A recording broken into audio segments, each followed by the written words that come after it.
तो अभी ये क्रिसमस का टाइम चल रहा है, राइट?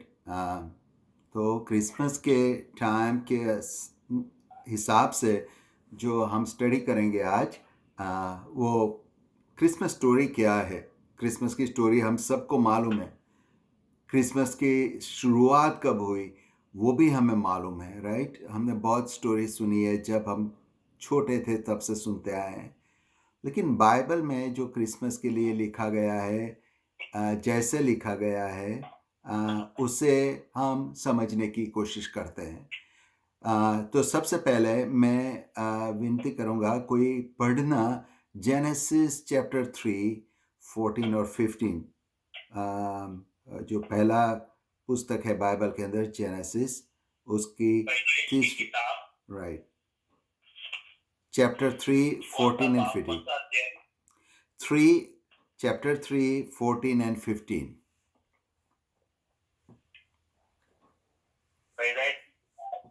बाप तीसरा 14 और 15 आयत को।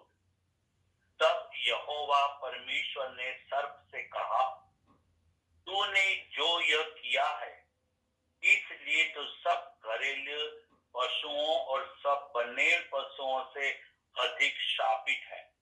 तू पेट के बल चला करेगा और जीवन भर मिट्टी चाटता रहेगा।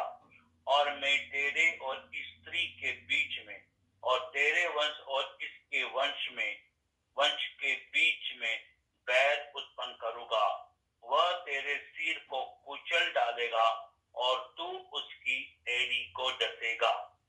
अच्छा, तो अगर अगर जो हमने जो स्टोरी, हमें मालूम है कि आदम ने क्या किया, हवा ने क्या किया और कैसे पाप की शुरुआत हुई। तो जब हवा और आदम ने परमेश्वर के विरुद्ध पाप किया, तो परमेश्वर आते हैं और जो शैतान है, जिसे हम सरपंच बोलते हैं, उसे परमेश्वर क्या बोलते हैं, जो बोला वो यहाँ लिखा गया है। लेकिन वास्तविकता में देखा जाए तो परमेश्वर ने ये प्रोफेसी किया है, जो कि बाइबल में, अगर हम बाइबल पढ़ते हैं तो बाइबल में जो चीज़ सबसे पहली बार बोली जाती है उसका स्पेशल मीनिंग रहता है और उसका हैवी वेट रहता है। तो ये बाइबल में, अगर बाइबल में बहुत सी प्रोफेसी बोली गई है, लेकिन जो सबसे पहली प्रोफेसी है बाइबल के अंदर, ये जेनेसिस 3 14 15 में पढ़ते हैं। वहाँ परमेश्वर खुद बोलता है कि जो अंग्रेजी में क्या लिखा है अगर आप पढ़ेंगे तो, seed of a woman, seed of a woman will crush your head. और सर्प के लिए क्या बोला है कि he will crush the hill of the seed, और जो बच्चा होगा उसकी हिल को वो क्रश करेगा। ऐसा कैसे हम समझ सकते हैं? तो अगर देखा जाए, सबसे पहली बात है कि ये जो बात परमेश्वर ने बताई है कि seed of a woman will crush the head, लेकिन जो हेड क्रश होगा, हेड क्रश करेंगे, वो आराम से नहीं होने वाला है। उसके लिए, हेड क्रश करने के लिए बहुत से यातना या पीड़ा या तो तकलीफ से गुजरना पड़ेगा। ये बात हमें मालूम है कि परमेश्वर ने, प्रभु यीशु ने सूली के ऊपर शैतान को हरा दिया, लेकिन वो हराने के लिए उनको कोड़े खाने पड़े, उनको सूली पे चढ़ना पड़ा, उनके सर पर जो ताज रखा गया, राइट,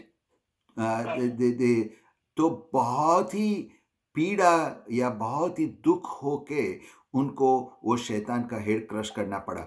इसलिए यहाँ लिखा है, सो जो क्रिसमस की हम बात करते हैं, लेकिन प्रोफेसी के हिसाब से सबसे पहला लिखा गया है कि एंड में विजय प्रभु का होने वाला है, लेकिन वो होने के लिए प्रभु यीशु को मारा जाएगा, उनको कुचला जाएगा, उनको क्रश किया जाएगा, राइट। सबसे पहली बात ये है। तो हमें रिडीम करने के लिए ब्लड की जरूरत है। अभी आपने दूसरी एक चीज देखी होगी कि यहाँ अब अभी मेडिकली आप हम सब जानते हैं सीड कहाँ से आता है। सीड हमेशा फादर से आता है, मेल से आता है, पुरुष से आता है। तो और जो वीमेन है उनसे क्या आता है? उनसे एग आता है। तो यहां जो प्रभु ने सबसे पहले बताया है कि seed of a woman, it is very very very unusual thing, क्योंकि सीड जो है वो स्त्री में से नहीं आता है, औरत में से नहीं आता है, वो आता है पुरुष से। तो ये क्या कहने का मतलब है? ये बता रहा है यहीं से इसी प्रोफेसी के अंदर कि जो प्रभु यीशु का जो जन्म होने वाला है, it will be virgin birth. और वर्जिन बर्थ होने की भी बहुत ही इंपॉर्टेंट चीज है, हमें मालूम है। क्यों? क्योंकि जब आदम ने पाप किया, उसका जो पाप है हमारे ऊपर पास ऑन होता रहता है। वो चेन को ब्रेक करनी है।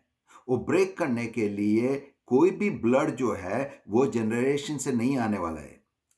अगर आपको अगर नहीं मालूम है, आप पता करना कि जब बच्चा माँ के पेट के अंदर रहता है तो माँ का ब्लड बच्चे में नहीं जाता है। अब तक हम लोग समझते थे, लेकिन ऐसा नहीं है।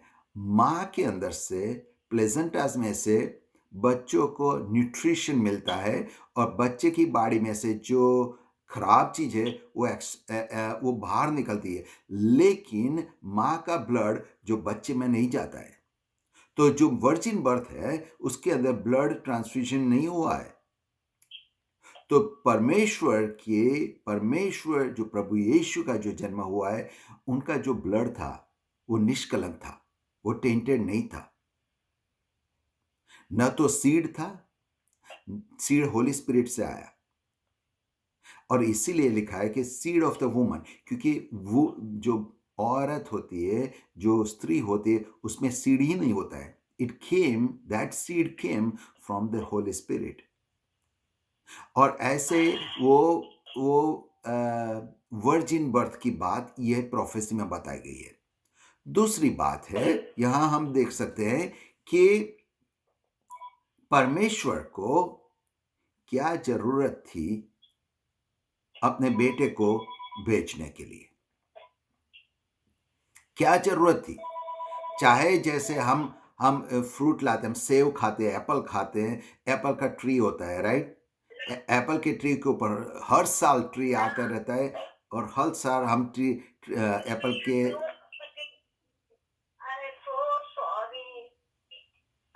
You come my house. Apple Apple की जो ट्री होती है उसके ऊपर से हम हर साल हम एप्पल निकाल के खा लेते हैं। तो क्या जरूरत थी प्रभु यीशु को आने की? क्यों परमेश्वर ने ऐसी व्यवस्था नहीं किया कि जानवर पैदा होते जाए और हम जानवरों को मारते जाए, उसका सेक्रीफाइस चढ़ाते जाए और पाप में से छुटकारा लेते जाए? क्या जरूरत थी परमेश्वर को खुद को आने की? दो चीज की बहुत जरूरत है।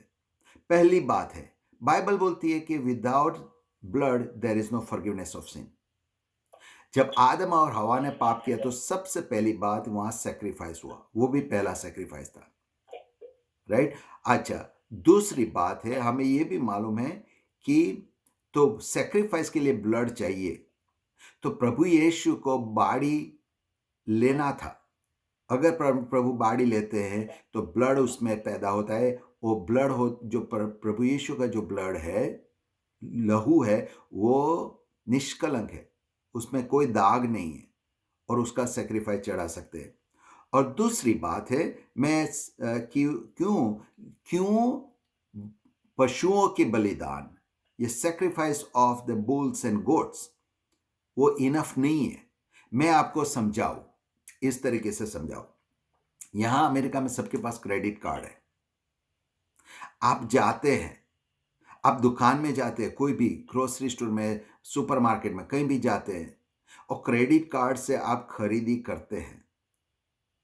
क्या आपने दाम चुकाया है? नहीं, आपने नहीं दाम चुकाया है। दाम कब चुकता है? जब क्रेडिट कार्ड का स्टेटमेंट आता है और क्रेडिट कार्ड का स्टेटमेंट आप पे करते हैं, उस टाइम पे दाम चुकवाया जाता है। इसी तरह से जो घेटे का और जानवरों का जो बलिदान चढ़ रहा था, वो टेम्पररी सॉल्यूशन था। जैसे क्रेडिट कार्ड से खरीदी करते हैं ऐसा। लेकिन जब स्टेटमेंट आता है तब हम क्रेडिट कार्ड का पैसा चुकते हैं, राइट? उसी तरह से प्रभु यीशु के आने के बाद ही जो पापों की माफी और पापों की सजा है वो पूरी होती है। और इसीलिए प्रभु यीशु को आने की बहुत ही जरूरत थी।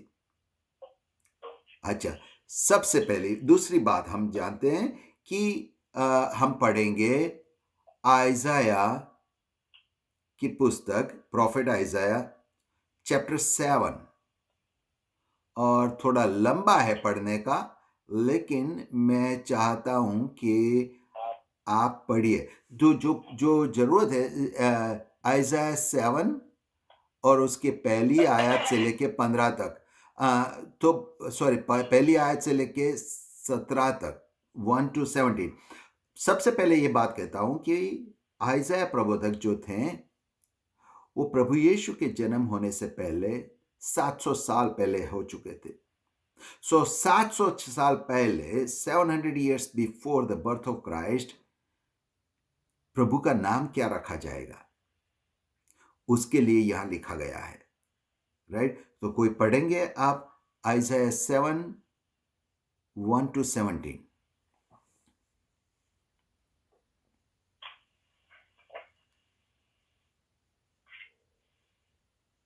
यशायाह की किताब उसका 7वां बाब और 1 से 17, 7 बताया, 17, 17। 1 से 17 बताया। ए, यशायाह की किताब उसका 7 कहीं नहीं, स्टेप 1 to 14 पढ़ना, कोई बात नहीं, 1 to 14। नहीं मैं पढ़ूंगा। हाँ, यहूदा का राजा आहाज जो योताम का पुत्र और उजिया का पोता था, उसके दिनों में अराम के राजा रसीन और इस्राएल के राजा रमल्याह के पुत्र पेका ने यरूशलेम से लड़ने के लिए चढ़ाई की, परंतु युद्ध करके उनसे कुछ बन न पड़ा।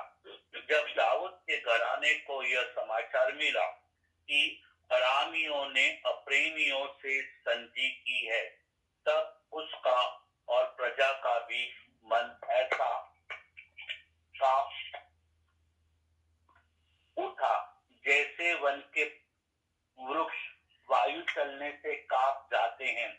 तब यहोवा ने यशायाह से कहा, अपने पुत्र शारिया शुभ को लेकर धोबियों के खेत की सड़क के ऊपर वाले पोखरे की नाली के सीध से आहाज से भेंट करने के लिए जा और उससे कह, सावधान और शांत हो, और उन दोनों धुआं निकलती लुकटियों से अर्थात रसीम और अरामियों के भड़के हुए कोप से और रमल्याह के पुत्र से मत डर, और न तेरा मन कच्चा हो, क्योंकि अरामियों और रमल्याह के पुत्र समेत अप्रेमियों ने यह कहकर तेरे विरुद्ध बुरी युक्ति ठानी है कि आओ हम यहूदा पर चढ़ाई करके उसको घबरा दें और उसको अपने वश में लाकर ताबेल के पुत्र को राजा नियुक्त कर दें। इसलिए प्रभु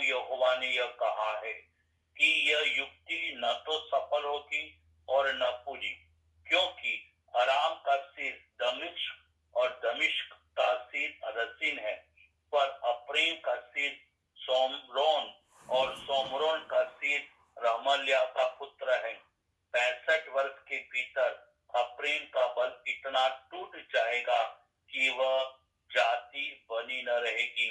यदि तुम लोग इस बात के प्रतीति न करो तो निश्चय तुम स्थिर न रहोगे।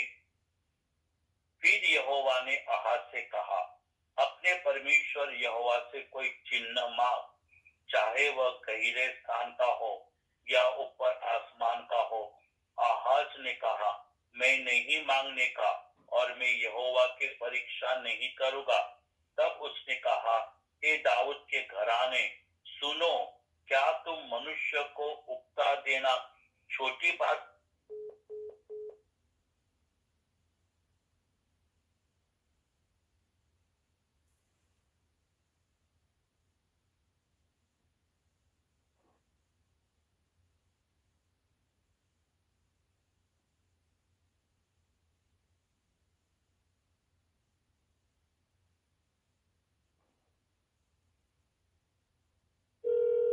Joining conference now.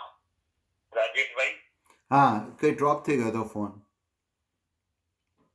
अच्छा, मैंने 14 तक पढ़ा, आगे पढ़ूं या नहीं नहीं नहीं, तो यहाँ जो स्टोरी हम देखते हैं कि इमैनुअल, उसका हमें मालूम है उसका मतलब क्या है, गॉड इज विथ अस।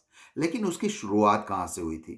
तो ये जो हमने आइज़ाया ने लिखा है, स्टोरी हमने पढ़ी, राइट? नटशेल ऐसा है कि अराम का जो राजा था वो इस्राएल के राजा के साथ मिलके यहूदा के ऊपर वो चढ़ाई करता है, और यहूदा का जो ट्राइब ऑफ जूडा था उसको बचने की कोई गुंजाइश नहीं थी। और जैसा लिखा है कि अगर हिब्रू में पढ़ेंगे, जैसे वायलेंट जो हरिकेन आता है, राइट? हरिकेन में कैसे पत्ते, पेड़ों के पत्ते झूम लेते हैं, उसी तरह से वो बहुत ही डर गया। अभी आप ध्यान से सुनना, न तो उसने पूछा है कि प्रभु मेरी मदद कर और मेरी सहायता कर, लेकिन परमेश्वर खुद चल के आके बोलते हैं कि तू मत डरना, मैं तुझे बचाऊंगा। और वो बचाने के बाद प्रभु उसे क्या देते हैं, यहाँ प्रोफेसी होती है, साइन क्या बोलते हैं कि virgin will conceive and give birth son and you will call him Emmanuel, God is with us. अगर मैं, तो ये जो शुरुआत थी कहाँ से आई थी? तो एक ऐसा टाइम था जहाँ मौत सामने थी, जहाँ कोई रास्ता नहीं था उसमें से निकलने का। वहाँ परमेश्वर के बताते हैं कि मैं तुम्हें साइन देता हूँ, ऐसा टाइम आने वाला है कि virgin will give a birth to a child, you call him Emmanuel. और हमें मालूम है कि वही बात गॉस्पेल्स में लिखा गया है, ये आइज़ाया चैप्टर 7 को कोट करके। अगर मैं आपसे पूछूं गॉड विथ अस, तो हम क्या समझते हैं, हम क्या समझेंगे? गॉड विथ अस, कोई बोलेंगे गॉड विथ अस मतलब मैं मेरे दुखों में प्रभु मेरे साथ है, सही बात है। मेरी मुश्किली में प्रभु मेरे साथ है, बात सही है। लेकिन अगर गॉड विथ अस, उसी का पूरा जो मीनिंग है, उसे समझने के लिए हमें, जो यहूदी हैं, जो इज़राइलाइट्स हैं, उन्होंने कैसे उसे समझा, क्योंकि वो लोग जैसे समझे उस तरीके से हम लोग नहीं समझते हैं। मैं कई बार ये एग्जांपल देता हूं कि हम ऐसा बोलेंगे, आपने मुझे ये पेन दिया, वो बहुत ही सिंपल सेंटेंस है। लेकिन अगर मैं ऐसे बोलता हूं, आपने मुझे पेन दिया, तो उसका मीनिंग चेंज हो जाता है। अगर मैं ऐसे बोलूं, आपने मुझे ये पेन दिया, मतलब मैं उसकी कोई वैल्यू नहीं है, राइट? और आपने मुझे ये पेन दिया, हम किस तरीके से वो सेंटेंस को बोलते हैं, उसका पूरा मीनिंग चेंज हो जाता है। तो ये जो गॉड विथ अस, इमैनुअल, उसका पूरा वेट क्या है, उसका पूरा मीनिंग क्या है, वो समझने के लिए हमें यहूदियों की आंखों से देखना पड़ेगा। अगर हम यहूदी लोगों की आंखों से, अगर जैसा वो लोग सोचते हैं, जैसा वो लोग समझते हैं, अगर वो समझेंगे, तभी हमें पूरा पता चलेगा कि इम्मानुएल, गॉड विथ अस, उसका मतलब क्या है। तो बाइबल में उसका भी खुलासा है। इम्मानुएल, गॉड विथ अस, वो कहाँ लिखा है बाइबल में, कहाँ लिखा है, और उसका एग्जाम्पल हमें कहाँ मिलेगा। बाइबल में किस जगह पे एग्जाम्पल है कि what does it mean to be Immanuel, परमेश्वर मेरे साथ है, उसका एग्जाम्पल, उसे समझने के लिए बाइबल में कहाँ हमें मिलेगा। अगर आप मेरे साथ चढ़ेंगे, कोई पढ़ेगा, तो जेनेसिस 39 1 to 6, जेनेसिस 39 1 to 6, कोई पढ़िए, फिर हमें देखते हैं कि गॉड विथ अस, इम्मानुएल की जो एग्जाम्पल दिया है, वो पहले एग्जाम्पल दिया है। और बाइबल में जो एग्जाम्पल दिया है, तो जब आइजाया बोलता है कि virgin will give birth and you will call him Immanuel, तो यहूदी लोगों को बिल्कुल पता चल गया कि यशाया, प्रबोधक आइजाया क्या बता रहा है। तो हमें जाके समझना है कि इम्मानुएल का मतलब एग्जैक्टली क्या है। वो जेनेसिस 39 1 to 6 पढ़ेंगे। मैं पढ़ता हूँ, मगर इसका मतलब ये नहीं है कि मुझे ही पढ़ना है, वक्त ना जाए, इसलिए आप लोग भी पढ़े, अच्छा ही रहेगा। जेनेसिस, पैदाइश की किताब, उसका 39वां बाब 1 से 6 तक हम देखेंगे। जब यूसुफ मिस्र में पहुंचाया गया, तब पोतीफर नामक एक मिस्री ने, जो फिरौन का हाकिम और अंगरक्षकों का प्रधान था, उसको इश्माइलियों के हाथ से, जो उसे वहां ले गए थे, मोल लिया। यूसुफ अपने मिस्री स्वामी के घर में रहता था और यहोवा उसके संग था, इसलिए वह भाग्यवान पुरुष हो गया। और यूसुफ के स्वामी ने देखा कि यहोवा उसके संग रहता है, और जो काम वह करता है, उसको यहोवा उसके हाथ से सफल कर देता है। तब उसकी अनुग्रह की दृष्टि उस पर हुई, और वह उसकी सेवा टहल करने के लिए नियुक्त किया गया। फिर उसने उसको अपने घर का अधिकारी बना के अपना सब कुछ उसके हाथ में सौंप दिया।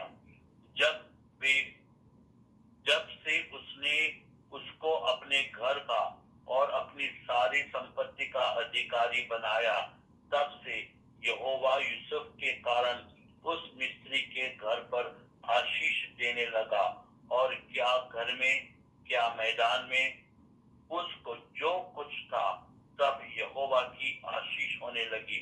इसलिए उसने सब कुछ यूसुफ के हाथ में यहाँ तक छोड़ दिया कि अपने खाने की रोटी को छोड़ वह अपनी संपत्ति का हाल कुछ न जानता था। अच्छा, तो यहाँ हम जेनेसिस 39 वर्स 2 में क्या लिखा है? The Lord was with Joseph, God with Joseph, God with us, Immanuel. So Immanuel का जो एग्जैक्ट डेमोन्स्ट्रेशन, इम्मानुएल क्या है, गॉड विथ अस का डेमोन्स्ट्रेशन कहाँ है? तो जेनेसिस 39 में मिलता है। और जेनेसिस 39 की जो स्टोरी है, यूसुफ की स्टोरी, वो यूसुफ की स्टोरी हर यहूदी को मालूम है। एवरी इजराइलाइट्स, हर यहूदी जो है वो स्टोरी जानता है यूसुफ की। उनको मालूम है कि यूसुफ की स्टोरी क्या थी, और उसके लिए कहा गया है Lord was with Joseph, God was with Joseph. तो एग्जाम्पल है। तो अब हम समझेंगे कि जब ये लिखा गया है God with Joseph, God with अस, उस समय पे जोसेफ क्या था। देखिए, बहुत ध्यान से सुनिए। हमें मालूम है कि अमेरिका में और कहीं भी दुनिया में हम क्या बोलते हैं रियल एस्टेट में? क्या इंपॉर्टेंट है? Location, location, location, right? Real estate agents, real estate business में लोकेशन, लोकेशन, लोकेशन, वो 3 शब्द बोलते हैं, बहुत ही इंपॉर्टेंट है। कोई भी प्रॉपर्टी हो, उसका लोकेशन क्या है, कहाँ पर है, उसके हिसाब से उसकी वैल्यू होती है। लेकिन गार्ड विथ अस में लोकेशन, लोकेशन, लोकेशन नहीं है। गार्ड विथ अस में यू, मैं, या तो यू, आप, सबसे फोकस पॉइंट लोकेशन नहीं है, लेकिन फोकस पॉइंट हम खुद हैं। गार्ड विथ अस का फोकस पॉइंट लोकेशन नहीं है, गार्ड विथ अस का फोकस पॉइंट है मैं और आप। तो हम ये समझे, अच्छा, तो ये जो लिखा गया है God was with Joseph, Lord was with Joseph, वो कब लिखा गया है? आपको मालूम है कि जोसेफ को बेचा गया था। He was sold as a slave. और उस समय में, अगर आपको मालूम नहीं है स्लेव कैसे बेचे जाते थे, स्लेव को पूरा नंगा किया जाता था, पूरा नंगा, नंगा करके मार्केट के चौराहे पे खड़ा करते हैं, और सब जो खरीदने वाले होते हैं उसके ऊपर दाम लगाते हैं, मैं इतना दूंगा, मैं उतना दूंगा, जो ज़्यादा पैसा देता है उसको बेचा जाता है। लेकिन उसको नंगा उसे लिए किया जाता था कि ताकि वो लोग उसे देख सके कि इसके अंदर कोई कमी नहीं है, या तो इसे कोई डिसीज नहीं है, लोग देख सके।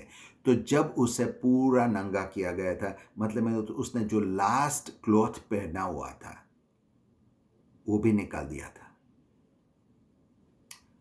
उस जगह पे यहां लिखा है उसे पोटीफर ने खरीदा जब वो बिल्कुल नंगा था। वो जब नंगा था उस समय पे लिखा गया है गॉड विथ अस, इम्मानुएल। और फिर क्या हुआ?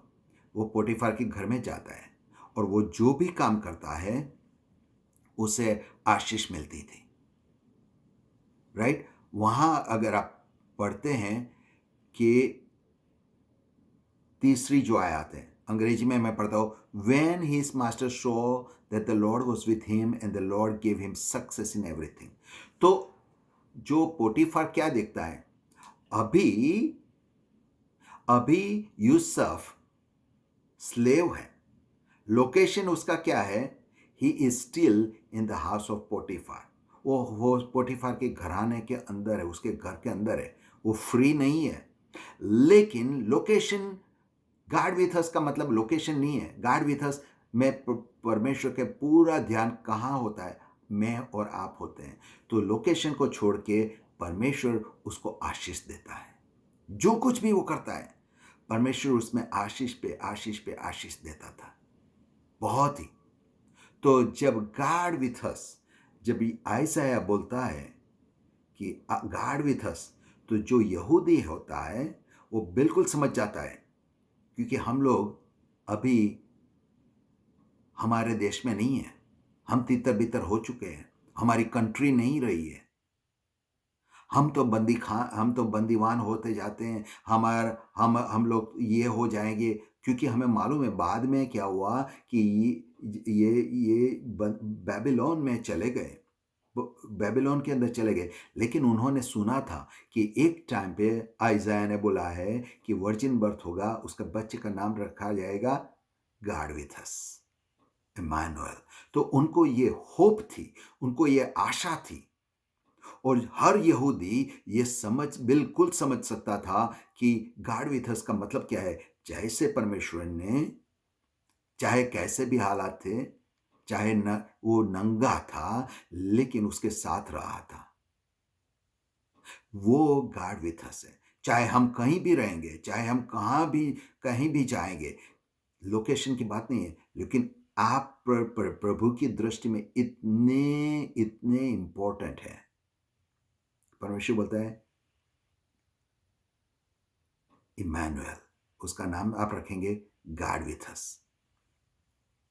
तो ये प्रभु यीशु को जो नाम दिया गया गॉड विथ अस, अगर उसको हम कंपेयर करेंगे जोसेफ की स्टोरी के हिसाब से, तो हमें पता, अब हमारा पूरा अंडरस्टैंडिंग चेंज हो जाता है। गॉड विथ अस मतलब में क्या है? हम बिल्कुल नंगे हो जाएंगे, मतलब हमारा सब कुछ चला जाएगा। लेकिन परमेश्वर हमें उसमें से भी फिर से खड़े करेंगे। गॉड विथ अस का मतलब क्या है? जो कुछ हम करेंगे परमेश्वर सब में हमें आशीष देगा। गॉड विथ अस का मतलब क्या है? परमेश्वर के लिए ये जरूरी नहीं कि हम बड़े घर में रहे या छोटे घर में रहे। परमेश्वर के दृष्टि में जगह इंपॉर्टेंट नहीं है, मैं और आप इंपॉर्टेंट हैं, राइट? और इसीलिए हम लास्ट में पढ़ेंगे लूका की सुवार्ता, गॉस्पेल ऑफ लूक चैप्टर 5 और 1 से 11 आयत। लूक 5 1 थी 11।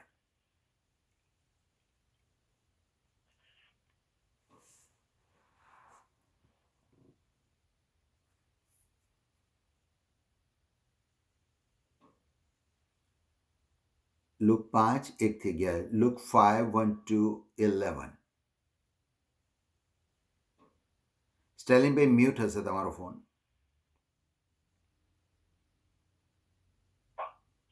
लूका का शुभ वर्तमान उसका 5वां बाब 1 से 5 तक हम पढ़ेंगे। 1 से 11। भीड़ 1 से 11 तक।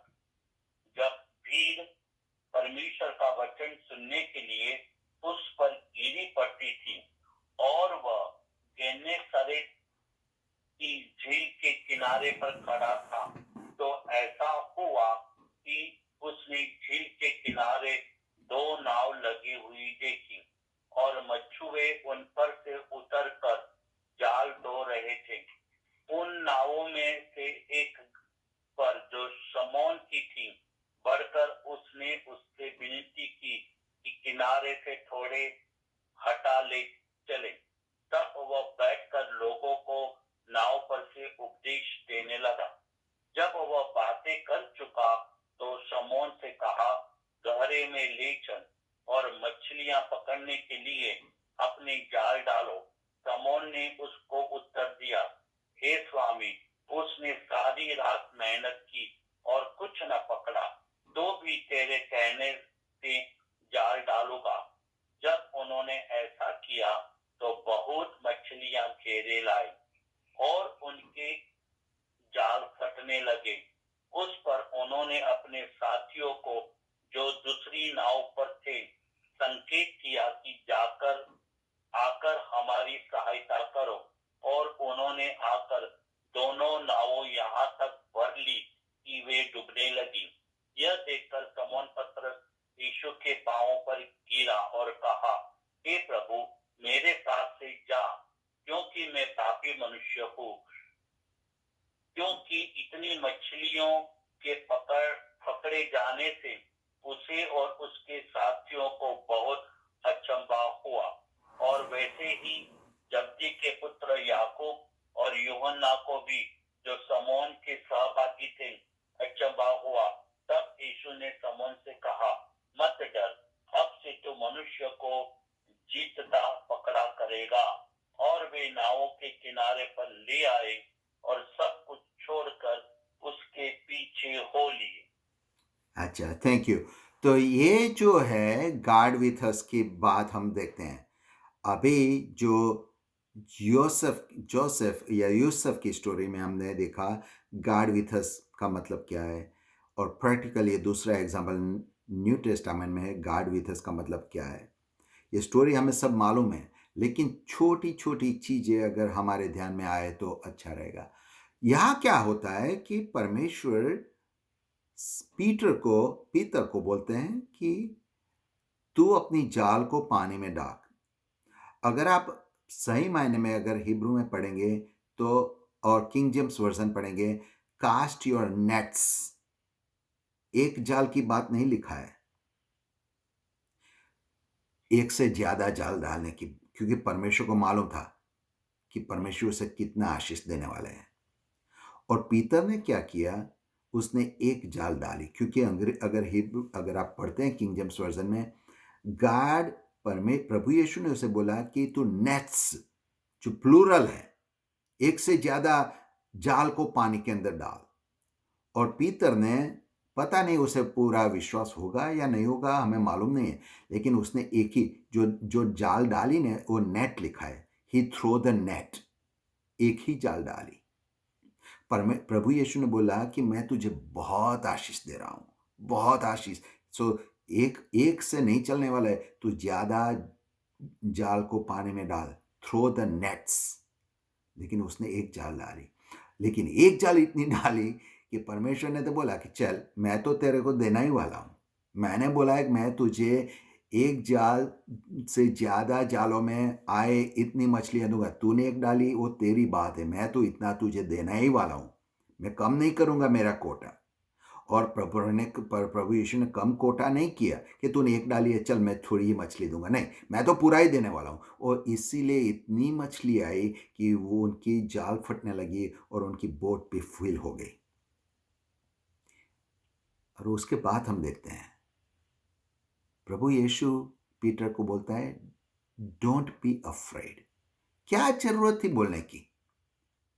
क्यों ऐसा बोलने की जरूरत थी? डोंट बी अफ्रेड, क्या जरूरत थी? जरूरत इसीलिए थी कि पीतर ने यह कहा कि मैं पापी हूं। तो जब हम बोलते हैं कि मैं पापी हूं, तो परमेश्वर मुझे आशीष नहीं देंगे, परमेश्वर मेरी बात नहीं सुनेंगे। जब मैं पापी हूं तो परमेश्वर मेरी सहायता नहीं करेंगे। जब मैं पापी हूं तो परमेश्वर मेरा नहीं सुनेंगे। इसलिए प्रभु यीशु को बोलना पड़ा कि तू घबरा मत, तू चिंता मत कर, तेरे जो पाप हैं, तूने जो गलतियां की है, वो मुझे नहीं रोक सकती तुझे आशीष देने से, क्योंकि I am Emmanuel, I am God with us. तो अगर हम ये नाता क्रिसमस सेलिब्रेट करना है और जब हम इमैनुअल बोलते हैं तो याद रखिए यूसुफ को, याद रखिए पीटर को कि परमेश्वर ये कहता है डोंट बी अफ्रेड। चाहे तुमने कुछ भी किया है, चाहे तुमने कितनी भी गलती की है, चाहे तुम्हारी लाइफस्टाइल कुछ भी हो, लेकिन गॉड विथ अस का मतलब क्या है? मैं तुम्हारे साथ हूं, मैं तो तुम्हें आशीष दूंगा दूंगा दूंगा। Don't be afraid. यहां पीतर ने ऐसा बोला प्रभु मैं पापी हूं, लेकिन परमेश्वर बोलते हैं don't be afraid, don't be afraid. God with अस का मतलब है, इमैनुअल का मतलब एक है कि परमेश्वर सब चीजों के ऊपर जाके हमें आशीष देता है। जिस तरह से परमेश्वर ने यूसुफ को आशीष दिया, जिस तरफ से परमेश्वर ने पीटर को आशीष दिया, उसी तरह से परमेश्वर ये क्रिसमस के टाइम में हमें बोलते हैं don't be afraid, I am Emmanuel, God is with us. मैं चाहता हूँ परमेश्वर ने आपको आशीष दिया है आज, और जब हम फिर से मिलेंगे नेक्स्ट मंडे को, क्रिसमस की स्टोरीज को हम फिर से दूसरी तरह से देखने की कोशिश करेंगे। Thank you.